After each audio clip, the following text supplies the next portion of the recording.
everyone, welcome to Manifest IAS. You're watching Current Jots. This is Manjunath, Polity Faculty at Manifest. Current Jots is a current affairs initiative which we started on April 1st, and as part of this initiative, we'll be covering all important current events that have transpired since June last year. The second leg of Current Jots, wherein we'll be covering issues prior to June and after March of this year, that is 2020. These will be done in the second leg, which will be starting once we finish the first leg by this month end. As part of these lecture series, we had completed various sections, and I had started with international relations, under which I have released two videos. One is the foreign policy and issue, and second is South Asian and South Asian issues. Now I'll be moving to the next region in this video, that is East Asia, under which I'll be discussing the same pattern, bilateral relations, then going to regional organizations, free trade agreements, etc. So along with the videos, we're also providing you PDFs of these videos for download. The links of these videos are given in the comment in the description section. And for the time stamping of these videos, please see the description. Now let us start the topic East Asia, under which I'll give you the topic list first, then we'll discuss each one or each topic one by one.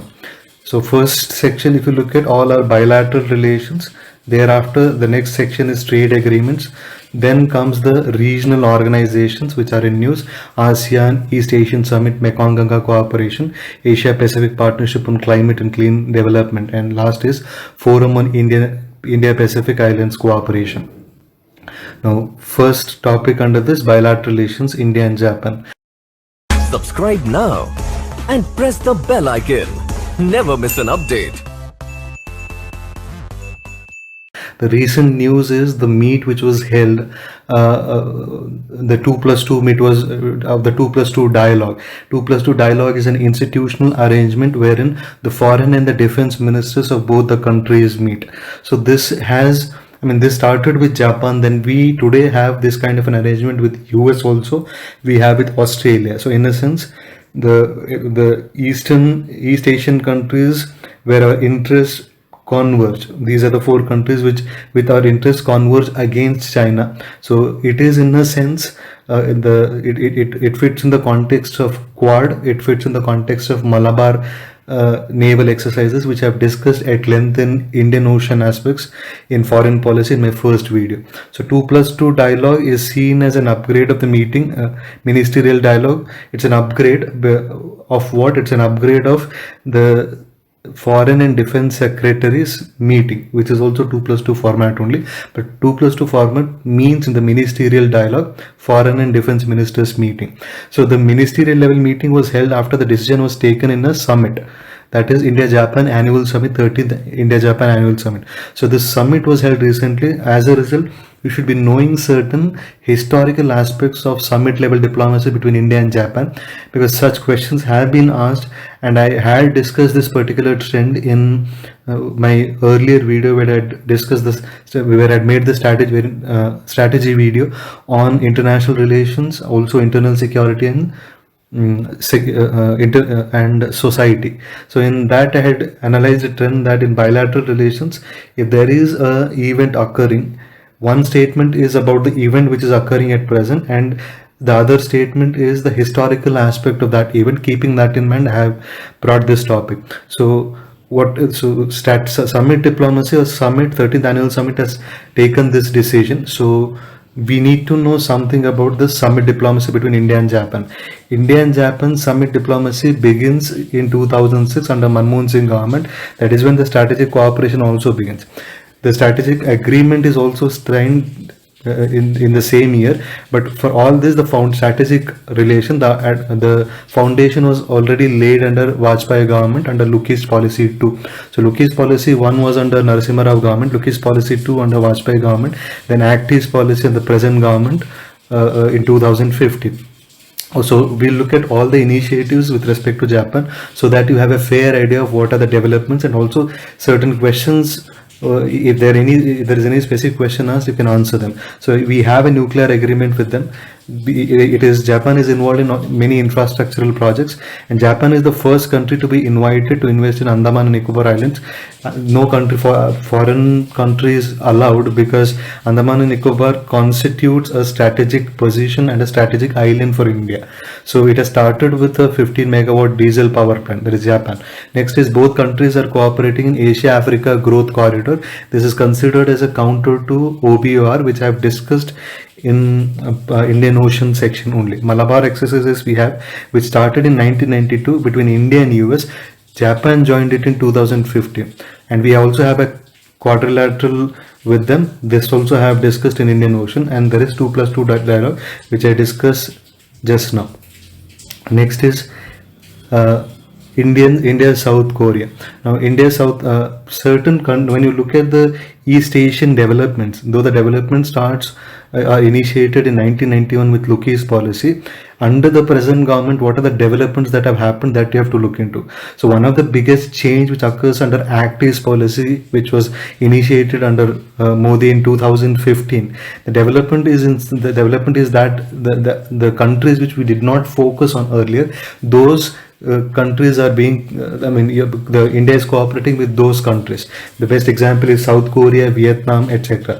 Australia also. In South Korea, the news related to South Korea has its own policy called New Southern Policy. New Southern Policy refers to the cooperation between South Korea and also other Southeast Asian countries. So in that, India also is included, and it complements with India's Act East policy.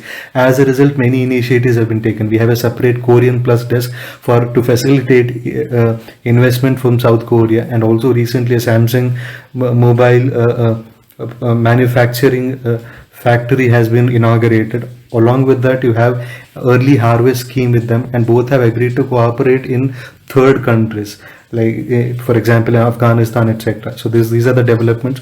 Also, we have to know certain defense related developments. We have agreed to buy K9 Vajra mobile artillery guns, and also a delegation from Korean defense industries is to participate in the Defense Expo, which will be held in February 2020 in Lucknow, Uttar Pradesh. So these are the developments which have occurred recently. More important from the point of prelims, the New Southern Policy is important. They must just ask which country has formulated this policy. Next is Act Far East. Act Far East has been in news. This is considered as the fourth phase of East Asian policy. First is Luki's Policy 1 under Narasimha Rao, Luki's Policy 2 under Vajpayee. Under Modi, there was Act East Policy 2015. This is the next stage under Modi himself. This is called Act Far East. Now, Act Far East was launched at the 20th India-Russian Annual Summit and the 5th meeting of Eastern Economic Forum. So summit diplomacy is an important development which you have to know. Summit diplomacy, I mentioned earlier as well, was overall at the world level, it was initiated by Churchill. In India, it was Vajpayee, and later Manmohan Singh gives it a solid footing. So with Africa, he starts the summit diplomacy, Manmohan Singh. So it is in this context you have to understand the summit diplomacy of Russia also. So Russian Annual Summit was held, 20th one, and also Eastern Economic Forum. Now, what is this forum? That also will discuss. So Eastern Economic Forum was established in 2015 mainly to develop the Far East region. The Far East region has a geographical terrain which is not so favorable to human beings, and also the investment etc. is less. So in order to promote investment in that region, this forum has been constituted and also the Act Far East is also is a complementing mechanism. It is a complementing initiative from India towards Eastern Economic Forum. Now, along with that, this is one aim of Eastern Economic Forum, that is Far East region. Also, it facilitates Asia Pacific region international cooperation with Russia. So these are the objectives of Eastern Economic Forum. Now, among the participants of 5th Summit, there are other participants also, mainly India, Malaysia, Japan, Australia, and South Korea. So this is not so important. It's not so necessary. Next is what is India? So when India had participated, India launched Act Far East. As part of Act Far East, what is India trying to do, and what are the gains for India? India has proposed, first is India has declared a $1 million of assistance in the region. Sorry, 1 billion line of credit in the region. That is one thing. Second is India has also proposed a maritime route between Chennai and Vladivostok. Vladivostok is the place where the summit was also held. So this will bypass Europe and joining these two regions. So what is the importance of this? The importance is that the cargo will now reach in 24 days, and when compared to earlier time, when compared to earlier time, it was lesser. Earlier time was required was 40 days. So this, in a sense, bridges the connectivity issue between India and Russia. And what is India expecting? India is also expecting investments in the region. Indian investors get an opportunity to invest in the areas of oil and petroleum fields, which are prominent in the eastern region of Russia. Sakhalin and Vankorneft are the areas in East Russian region. So these are the developments you should be remembering. Also, do your mapping properly. Far East region, what exactly does this consist of? And this is the route which is being proposed now.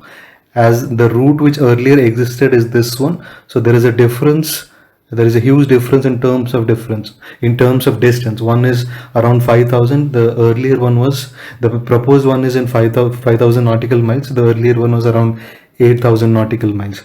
Next is India, Australia. I told you one of the development under Act East policy is looking for those countries wherein the earlier governments did not focus. So 2014 with Australia we signed a nuclear agreement. Also do one thing on your own with which all countries we have nuclear agreements. Make a list of them. They could just give a question which country we do not have.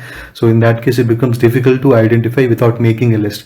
So India, Australia, we have a nuclear agreement. Also both cooperate in forums, many various institutions, G20, Commonwealth, IURA. G20 I'll be doing separately when I'll be discussing European region. IURA I've already done. ASEAN Regional Forum will be doing. Asia Pacific Partnership on Climate and Clean Development, this also will be doing. And East Asian Summit, this also will be doing in my next slides.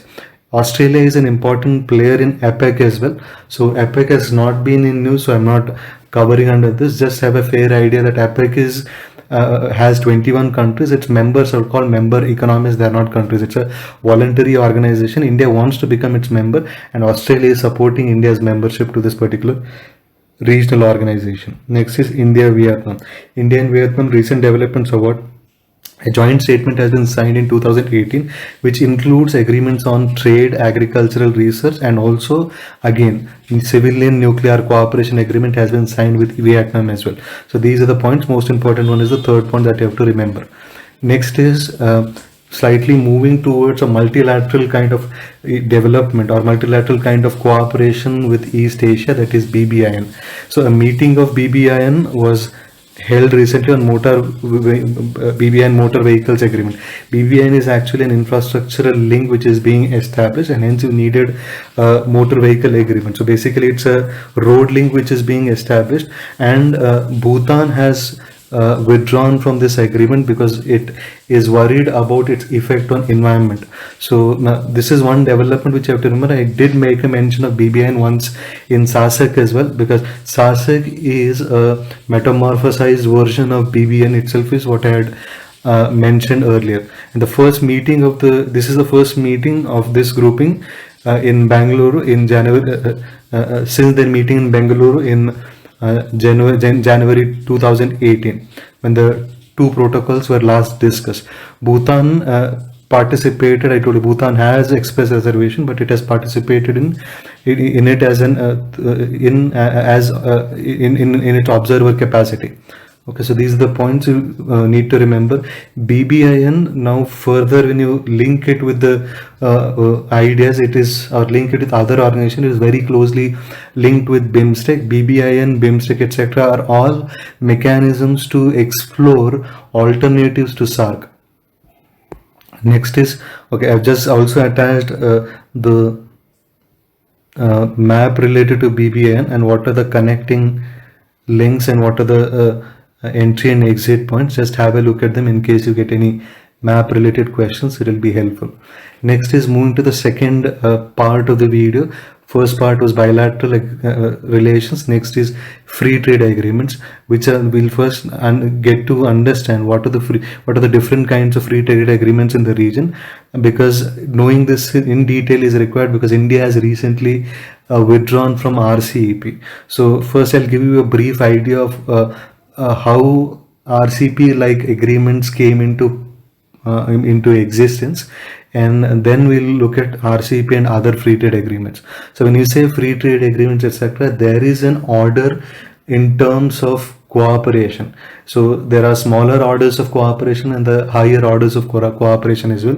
So when you look at RCEP are called mega regional trade agreements because they are not only, they don't involve one or two countries, there are many countries. They are not just trade agreements in goods and services. There are many issues involved like IPR issues, sanitary measures, phytosanitary measures, etc. So these are larger agreements with larger number of countries. That is why they are called mega regional trade agreements. They are FTAs only in the sense, but there are different stages of cooperation that we'll discuss. So first stage of cooperation is PTA. PTA is preferential trade agreement. Preferential trade agreement is where you don't have there the duties are not reduced, or tariffs are not reduced to zero, they are just reduced. So next is free trade agreement where it is reduced to zero. What is next development is customs union, next higher level of cooperation. A free trade agreement becomes custom union when they have common tariff with the external country. There is a third country. So all countries have common tariff. All countries which are part of that FTA will have a common tariff with the outside countries, then that becomes a customs union. For example, SACU, South African Customs Union, is a customs union. Next is common market. So a customs union will become a common market when factors of production are freely allowed. So what are factors of production? Land, labor, capital are freely allowed. After common market comes one more stage called the monetary union. So this has not been mentioned here. Just remember monetary union. So a common market becomes monetary union when you have a common currency. For example, you have a common currency in Eurozone. So Schengen agreement brings that Eurozone concept. So that is a monetary union. When does it become an economic union? When it has common budget also. So that is the next level after monetary union.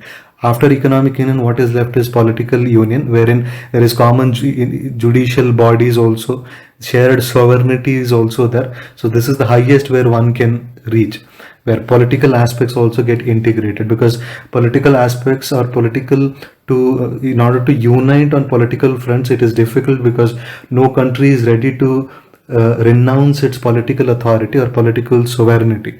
So this is slightly difficult to achieve, hence it is the highest level of integration. Next is, with respect to East Asia, we should be knowing the free trade agreements which we have. We have a free trade agreement with ASEAN which was signed in 2009, 2010, and in 2015 we also proposed free trade agreement in services. The one which was signed in 2009 was just a free trade agreement in goods.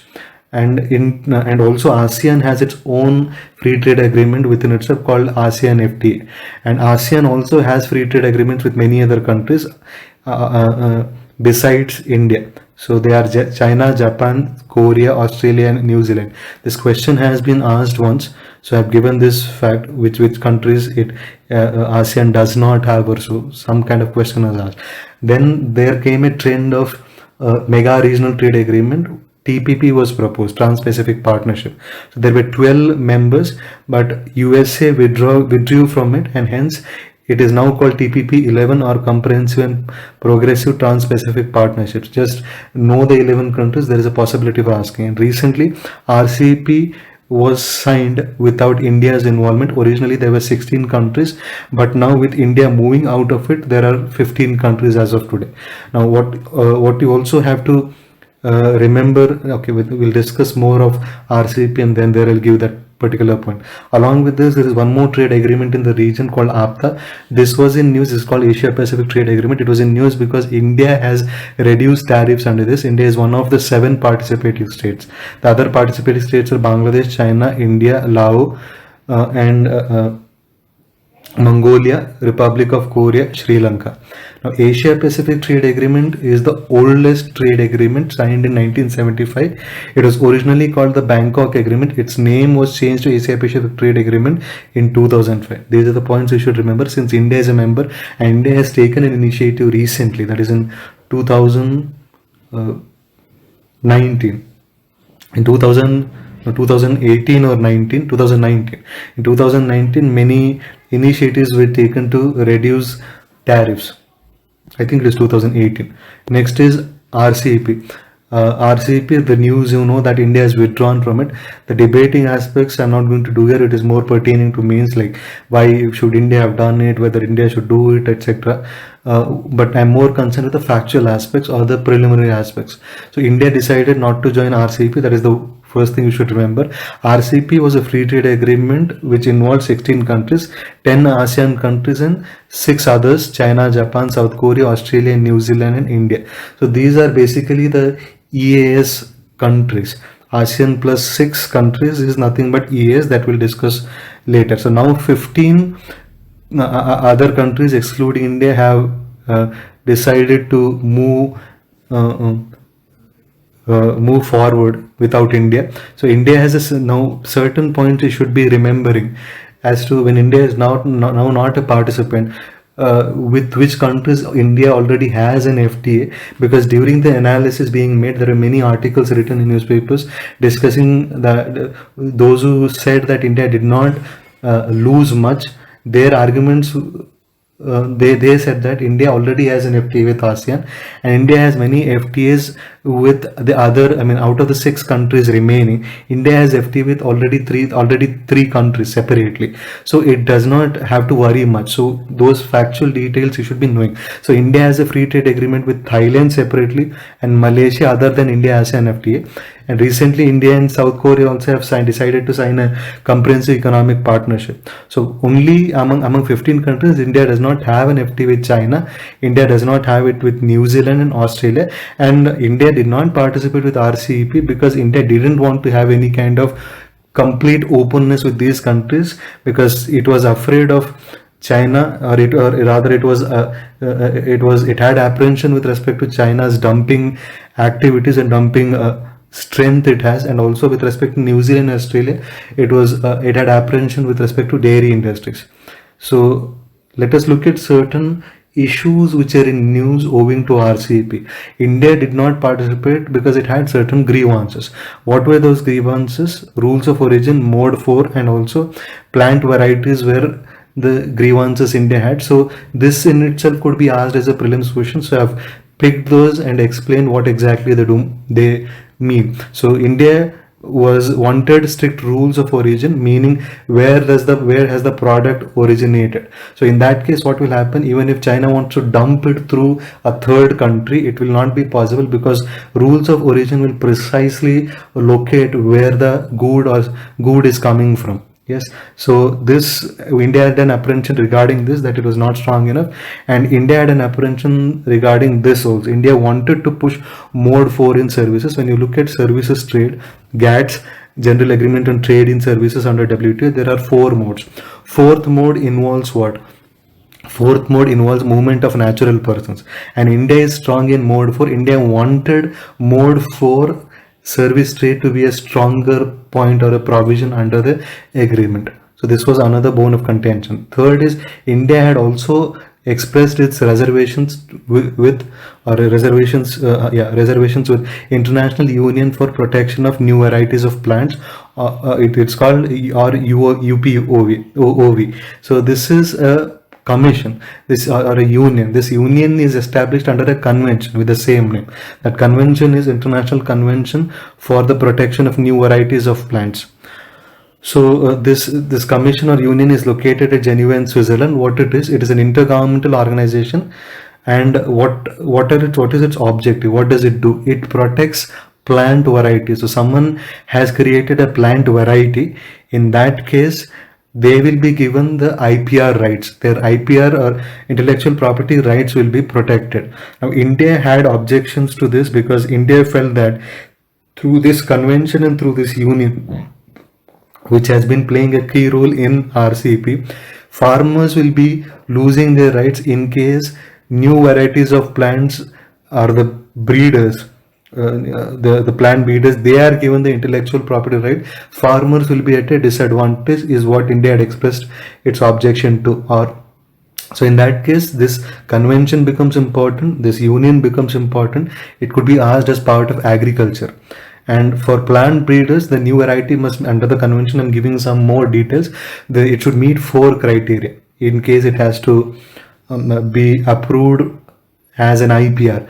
So new plant must be novel, the new plant must be distinct from available varieties, it should display homogeneity, the trait or traits unique to the new variety must be stable so that the plant remains true to the type after repeat cycles of propagation. These are the points you should be remembering, and it recognizes both the plant varieties through conventional breeding techniques or genetic engineering.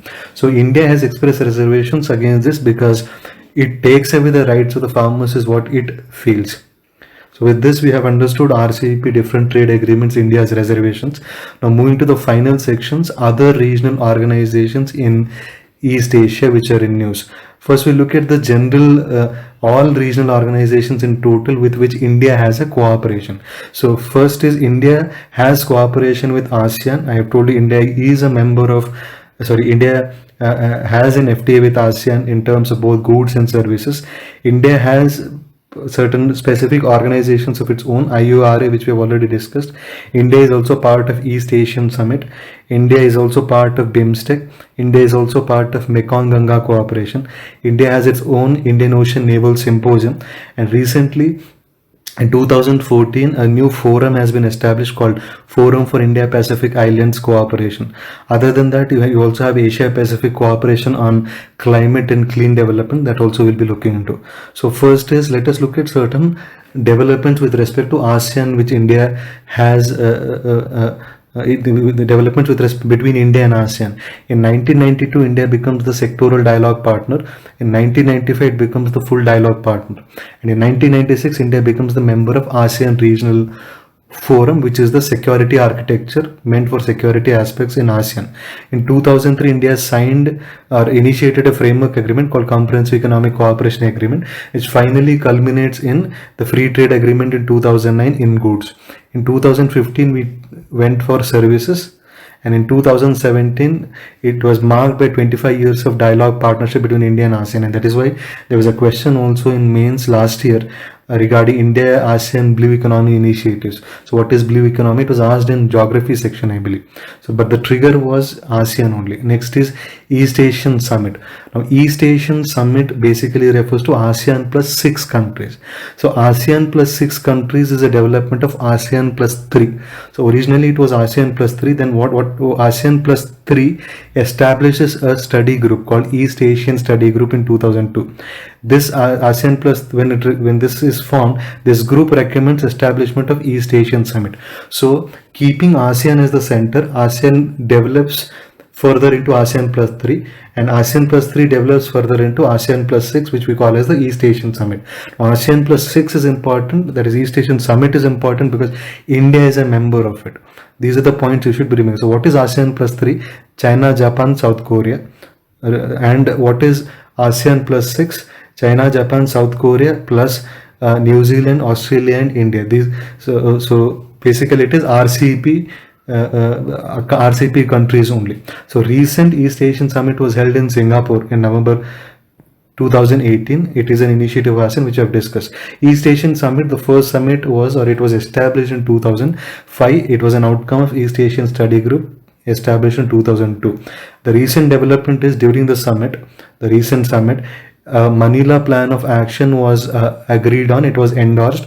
What is Manila Plan of Action? It says that the Phnom Penh Declaration on East Asian Development Initiative 2018-22, this declaration should be implemented, and that is what Manila Plan of Action talks about.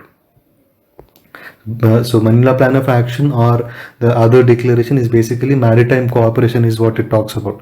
Next is BIMSTEC.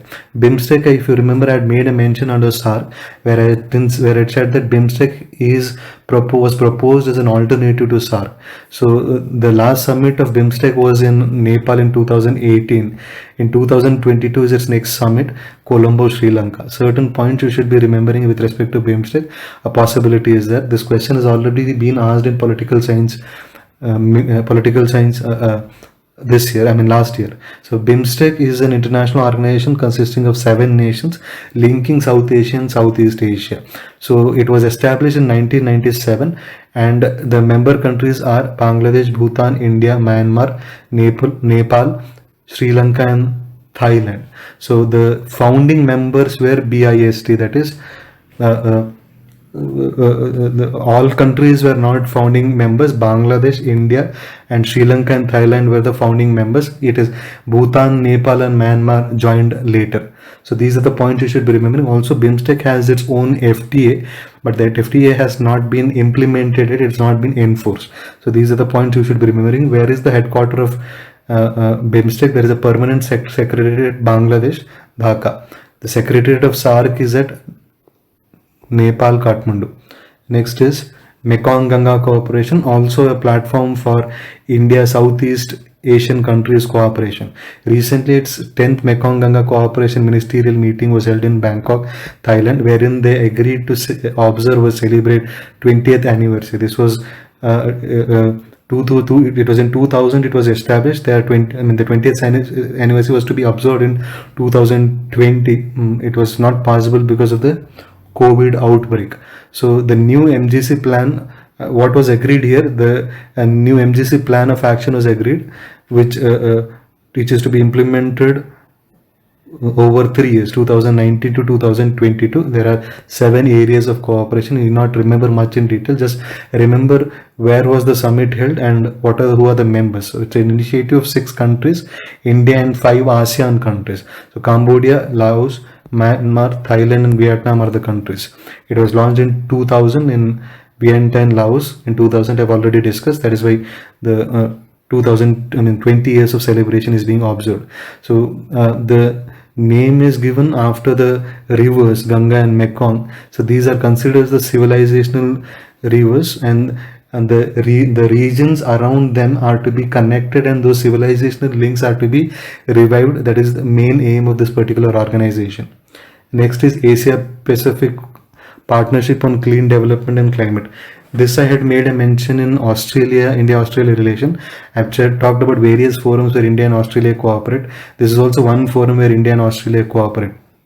So it's an international voluntary public-private partnership among Australia, Canada, India, Japan, People's Republic of China, South Korea and United States. This was an outcome of ASEAN Regional Forum in 2005. So ASEAN Regional Forum decided to establish this in 2005, and its inaugural meeting was in 2006 in Sydney.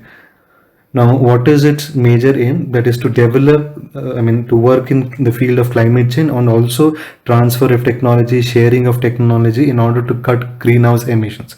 So this is not considered as a substitute to the Kyoto Protocol. It was meant to complement Kyoto Protocol. That is the point you have to remember. The most recent development in regional organizations is the 2014 development, and it is an Indian initiative. That is why it's important. So India started an initiative or an cooperation called Forum for India Pacific Islands Cooperation. It's a multinational grouping which consists of India and other 14 Pacific islands.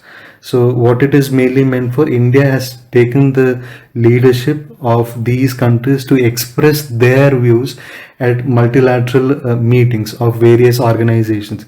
It may be their climate change concerns, it may be technological transfer to them, etc. This is an initiative by India to build its leadership or regional capital as a leader in the Asia Pacific region.